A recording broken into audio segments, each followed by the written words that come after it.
Hi viewers, நீங்க பார்த்துட்டு இருக்கிறது திருபுவனத்தில் இருக்கக்கூடிய கம்பகேஸ்வரர் கோயில் தாங்க பாக்குறீங்க. பிரகலாதன் திருமால் தேவர்கள் மக்களுக்கு விளைந்த கம்பத்தினை நீக்கி அருளியதால் இத்தல இறைவன் கம்பகேஸ்வரர் என பெயர் பெற்றது. பாண்டிய நாட்டில் உள்ள 14 பாடல் பெற்ற சிவஸ்தலங்களில் அப்பர், சம்பந்தர், சுந்தரர் ஆகிய மூவராலும் பதிகம் பாடப்பெற்ற ஒரே தலம் என்ற பெருமையுடையது. தமிழ்நாட்டு அரசர்கள் சேர, சோழ, பாண்டியர்கள் மூவராலும் வழிபட்டு போற்றப்பட்டது இந்த தலத்தின் மற்றொரு சிறப்பாகும்.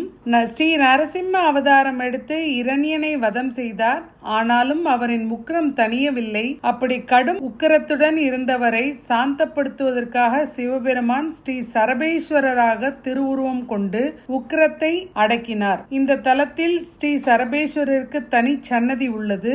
சர்ப்பம் முதலான தோஷங்களுக்கான பரிகார ஸ்தலமாக உள்ளது.